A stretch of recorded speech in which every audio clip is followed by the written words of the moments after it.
Continuamos entonces con el profesor Osvaldo Familia, que nos va a presentar el tema del inconveniente de haber nacido en Émile Cioran.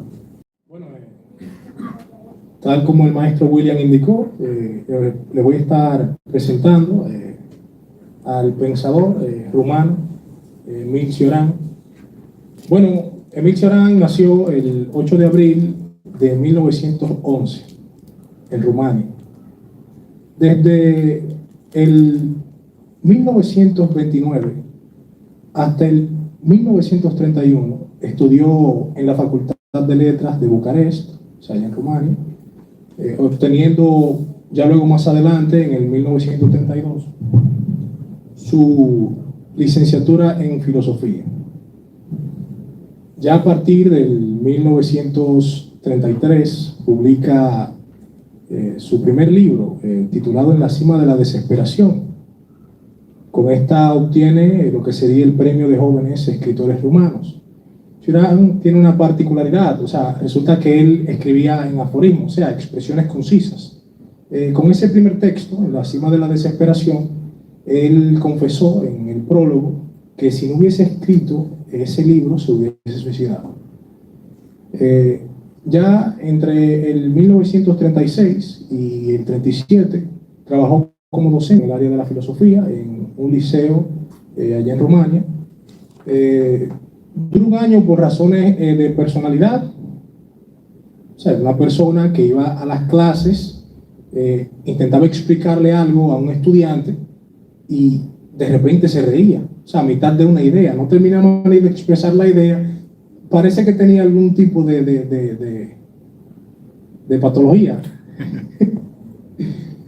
Bueno, en el 1937 obtuvo una beca del Instituto Francés de Bucarest para realizar un doctorado en París. Dejó Rumanía, él se fue para París y no volvió a trabajar.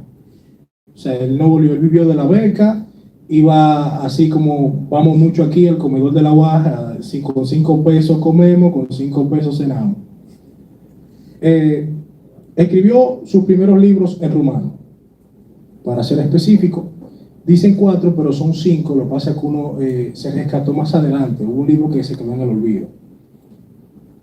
Ya a partir del 1947 decide entonces escribir solamente en francés. O sea, estamos hablando 5 obras en rumano y ya después las demás fueron en francés. Su estatuto era el de apátrida, o sea, no poseía ningún tipo de nacionalidad. En sentido, podríamos decir breve, esa sería su biografía. Claro, él tuvo problemas con este asunto de la derecha, más adelante, cuando se hizo famoso, en Francia se descubrió que él apoyaba en muchísimas de las acciones de Hitler. Estamos hablando que en principio se le consideraba el último moralista y ya después se destapó todo eso. Y eso fue una controversia muy interesante de analizar, pero por razones de tiempo no me detendría hacerlo. Bueno, sus obras, como les comenté, son 5 en rumano, ya en francés son, podríamos decir 15. Podríamos decir, sí. Si digamos, esa, por ejemplo, esa antología que realizó, esa selección de Fernando Savater, que se llama Dios a la filosofía, que contiene textos como La tentación de existir, entre otros. Hay algo peculiar que sucede con Cioran. Hay muchos autores que lo dividen en 2, su etapa de juventud, que es cuando escribe en rumano, y su etapa de madurez. Hay otros que hablan de una especie de etapa de transición, que cuando publica Brevario de Podredumbre es considerado como una especie de obra de transición, por un texto que él duró varios años. Confesaba que con diccionario en mano, revisando, porque quería que quedara lo más perfecto posible, porque tal y como él llegó a afirmar en una entrevista, se encuentra en Aparte Rey, la pueden buscar, era un reto para él intentar expresar sus ideas en un idioma que no le pertenecía. o así él lo sentía. Bueno, entre las obras de juventud destacan esa que le mencioné, La cima de la desesperación. Una que es muy interesante es El ocaso del pensamiento, que fue la última que él publicó en rumano. Entre los temas que abordaba en esa etapa de juventud, ya para asumirlo así, se encuentra el tema de la muerte, el hombre, el misticismo incluso. No hay tanta filosofía, hay más, no sé si el concepto sería bueno, mucho palabreo. Incluso se le criticó y él duró un tiempo desmotivado para volver a escribir. Y como les comenté, siempre fue un aforismo, o sea, no había sistematicidad. Analizar una obra de Émile Cioran es un reto porque estás leyendo un aforismo, saltas a leer otro y el segundo que estás leyendo no tiene nada que ver con el anterior. Entonces ya el cerebro, nuestro cerebro a la hora de leer, el que está acostumbrado a leer novelas o a leerse un Kant, anda buscando esa especie de sistematicidad en la obra de un autor. Bueno, una de las obras de madurez más importantes, que incluso tiene, una de ellas tiene el título de esta ponencia, del inconveniente de haber nacido. Esa obra trabaja el tema de el nacimiento, la muerte, el suicidio, la vida, el ideal de progreso, la esperanza, ambiciones, entre otros conceptos. Yo en mi tesis de grado, de licenciatura, me enfoqué en recopilar todos los aforismos que Émile Cioran, en el cual Émile Cioran hacía referencia al tema del nacimiento, al tema de la vida, al tema del suicidio y al tema de la muerte. Claro, es algo de expresar muy extenso, pero para mantenernos simplemente en el tema del nacimiento, en principio Cioran lo que consideraba era que el nacimiento, estoy centrando ya en sus ideas, el nacimiento comúnmente es considerado como un bien, pero ¿y si ocurriese lo contrario? O sea, ¿qué sucedería si el nacimiento, en vez de ser un bien, sea un mal? Esa fue una de las inquietudes que me encontré mientras leía su texto. Ahora bien, Cioran, hay un tema que no se distingue bien lo que es nacimiento de lo que es vida. Él tiene esa inquietud. Entonces, él tiene mucha influencia incluso de Henry Bergson, y él se enfoca en este texto del inconveniente de haber nacido, en decir que la vida se divide en dos tópicos fundamentales. O sea, primero, la vida es actividad vital a producir y modificar cosas. Eso es la vida, actividad vital, que recuerda a ese impulso vital, ese elan vital de Bergson, Henry Bergson. Entonces, actividad vital, producir y modificar cosas, pero se divide en dos tópicos: vida exterior, que eso para él representaba como esos fenómenos naturales, y vida interior. Entonces, dentro de la vida interior, la vida interior es un reflejo tardío de la vida exterior, pero que en esa vida interior surge el alma. Y él se pregunta, ¿cómo surge el alma? Bueno, gracias a algún funcionamiento de los cuerpos, o sea, de los órganos, gracias a algún funcionamiento de los órganos. Eso me pareció sumamente interesante. Y wow, este autor intentando explicar cómo surge el alma de manera racional. Eso es increíble. Bueno, ya con ese tema del nacimiento surge una pregunta. Ok, ¿qué fue primero? ¿Nacimiento o vida? Eso. Por igual también surge otra pregunta. ¿Qué fue primero? ¿Muerte y suicidio? Para un filósofo que, como lo que se encuentra aquí en esta sala hoy, es un tema que podrían solucionar en 5 minutos. Pero una persona común, que eso es lo que él intentaba analizar, cómo yo le doy a entender a una persona que no está inmersa en estos temas de filosofía, puede entender una diferencia entre muerte y suicidio o entre nacimiento y vida. Para simplificarlo en primera instancia, partiendo desde esa vida exterior, Cioran entiende que el nacimiento es primero, desde esa vida exterior, pero desde la vida interior, la vida lo es. Pues ya ahí entramos en una especie de contradicción.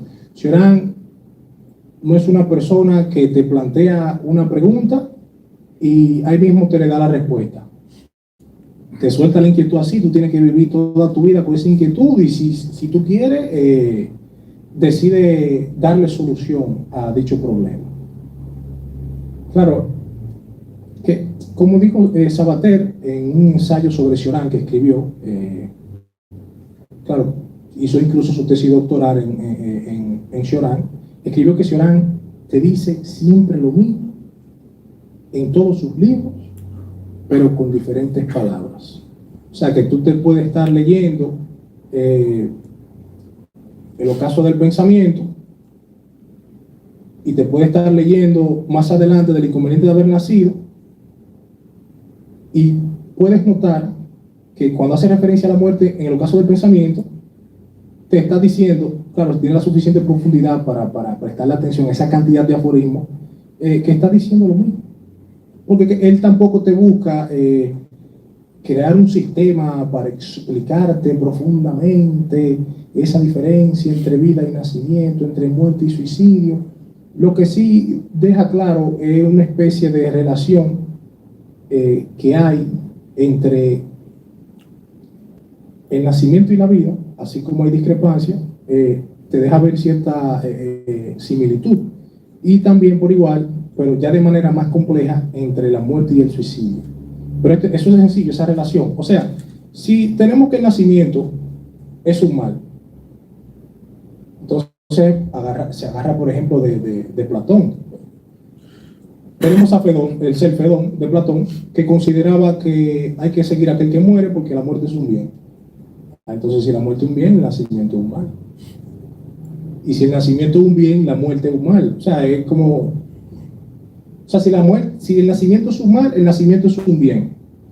Pero, si el nacimiento es un bien, la muerte es un mal. O sea, no sé si me di a entender. O sea, una especie de dialéctica. Ocurre algo con él en ese tema. Es que en el tema del nacimiento, él navega como de manera inversa. O sea, mientras uno se está preguntando qué hay después de la muerte, qué es la muerte, todas esas cosas, yo no, espérate, déjame yo retroceder al primer principio, mi nacimiento. ¿Y qué hubo antes de él? Entonces empieza y se inventa un concepto, lo de un canato.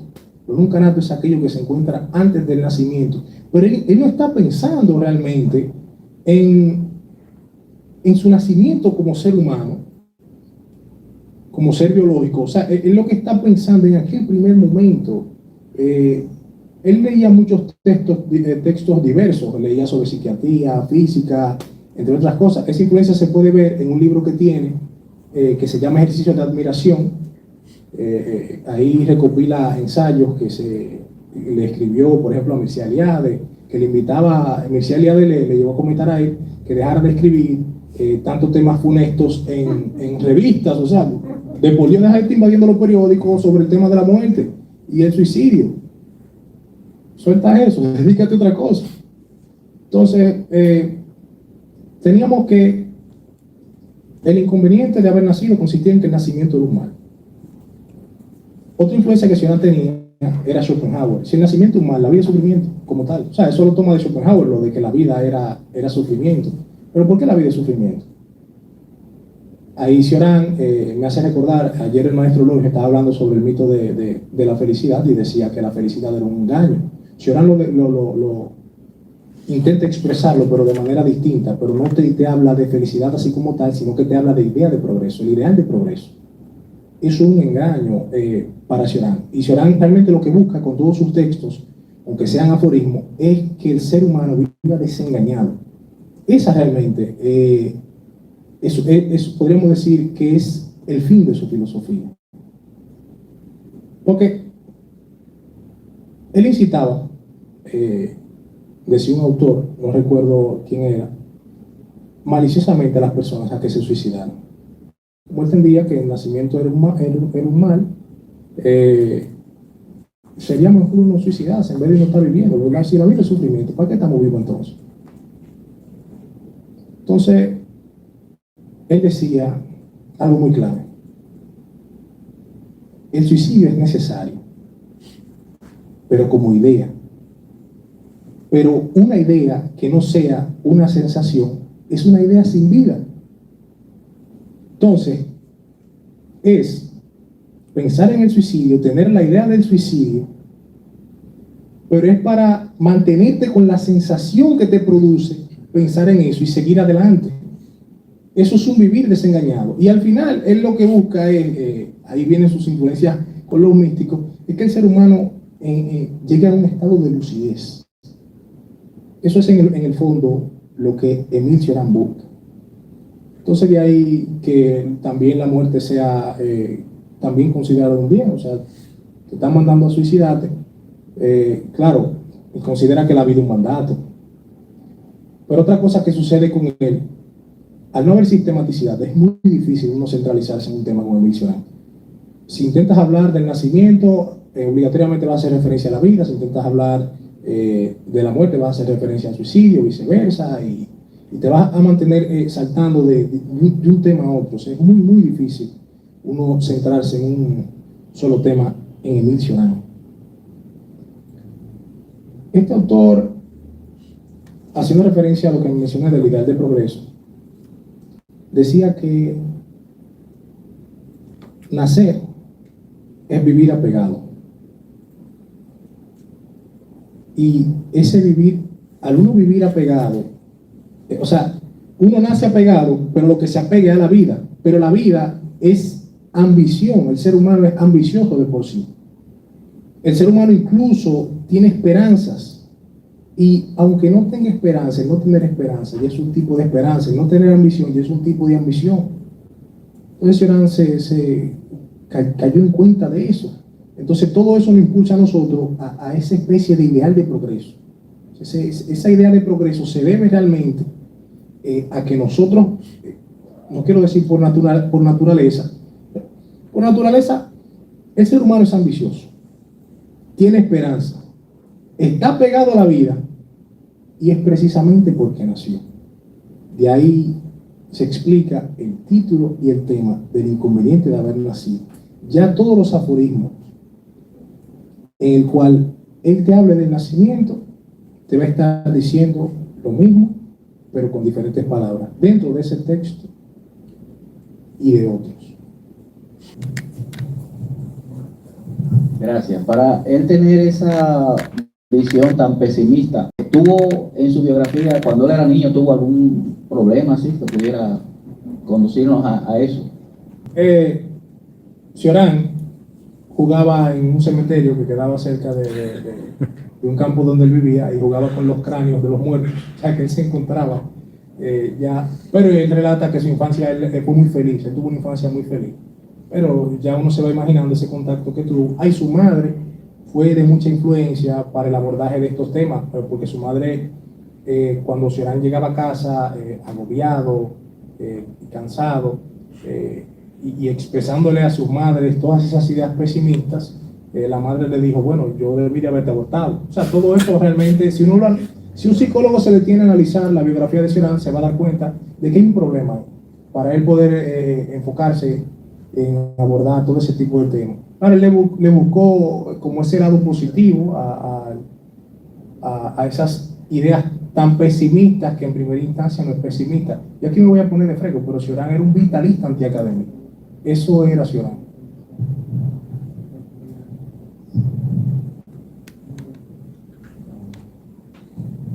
Bueno, Osvaldo, dado que Cioran fue, diríamos, contemporáneo con Albert Camus, que abordó también esos temas un poquito, ¿cómo tú entiendes que Cioran, tú crees que ve la vida igual que Camus, que es un absurdo? Y si tú entiendes que desde la perspectiva de Cioran, el suicidio es un acto de cobardía o de valentía. Bueno, lo primero es de confesar, Cioran tuvo un primer contacto con Camus cuando publicó, si no mal recuerdo, su primera obra en francés, y Cioran se quejó de que Camus lo trató como un colegial, como que este muchacho que acaba de salir del colegio. Eso a Cioran no le gustó para nada. Sí, Cioran consideraba de que la vida era un absurdo, y consideraba también que sí, que el suicidio como acto es un acto de valentía. Él se sentaba, a veces se encontraba un transeúnte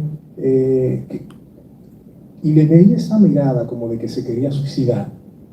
Y él le daba una charla extensa del por qué no debía suicidarse y le explicaba precisamente eso. Ahí mismo, solo agregar algo. Cuando se habla del suicidio, él está hablando del suicidio conscientemente de que lo está haciendo. Porque si el suicidio se aborda desde un punto de vista que se quitó la vida porque tenía problemas mentales, no sé cómo eso encajaría ahí. Porque hay que diferenciarlo queriéndolo hacer y siendo inconsciente de ello. No sé si me explico. Hay un problema ahí, agregate un elemento nuevo que es el de la locura. O sea, Cioran no anda buscando que tú te suicides, es simplemente que tú tengas la idea y permanezcas con la sensación. O sea, busca la idea de suicidio y la sensación que te produce esa idea, mantenerla y vivir con ella. Un ejemplo sencillo para que se entienda.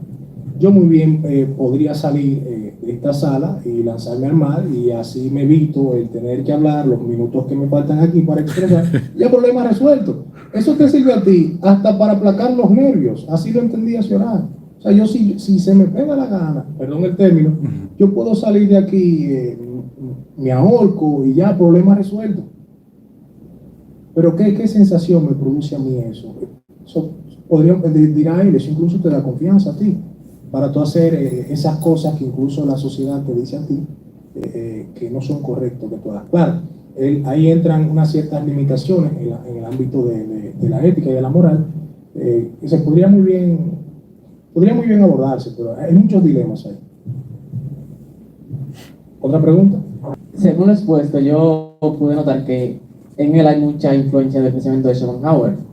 Y ese es un pensamiento muy criticado por Nietzsche. Nietzsche incluso llama a los que pensaban así tarántulas y negadores de la vida y del valor de la tierra. Y dice que esta gente, estas personas que piensan así es porque le dan valor a una vida ultraterrena. Pero en lo que tú dices, yo no pude ver que él mencione algo así, como que algo después de la muerte. Si él considera la muerte un bien, ¿es que él considera que hay algo mejor que esta vida después de morir o simplemente morimos y ya?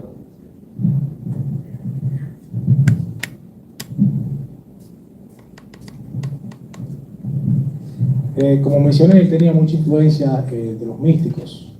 O sea, él dudaba de si había algo después de la muerte.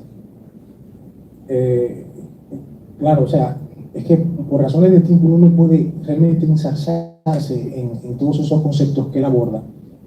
Está el tema, ok, eso de la muerte, él se pregunta, ok, ¿qué es la muerte? La muerte es un oscilar entre misterio y nada. Ya eso es la muerte.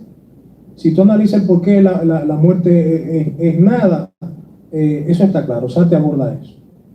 Ok, pero ¿y por qué es un misterio? Ahí entraría, por ejemplo, el ámbito religioso. O sea, podríamos dividirlo así. Esa percepción de que la muerte es nada, es ese ámbito filosófico, y ese de que es un misterio, es ese ámbito religioso. Se podría interpretar de esa manera, pero Cioran dudaba. Él decía, diciendo bien qué hay después de la muerte. O sea, no lo veía tan claro así. Y sí, él tenía esas influencias de Schopenhauer, tenía esa influencia, que no lo mencioné, de Kant, Immanuel Kant también, pero eso de Schopenhauer, claro, Schopenhauer él lo comparaba con Platón. En el texto del inconveniente de haber nacido, él tiene una frase, dice, aquel que es tan divinamente así como Platón. Bueno, tienen alta estima Schopenhauer. Resulta. Yo he llegado a pensar que Émile Cioran, sus textos son notas al pie de página de la cuarta parte del mundo como voluntad y representación. Por eso son cosas, podemos decir que infantiles mías. Eso es yo queriendo abstraer un poquito más allá y querer ver algo que no es tan claro. Fuerte el aplauso para Obama.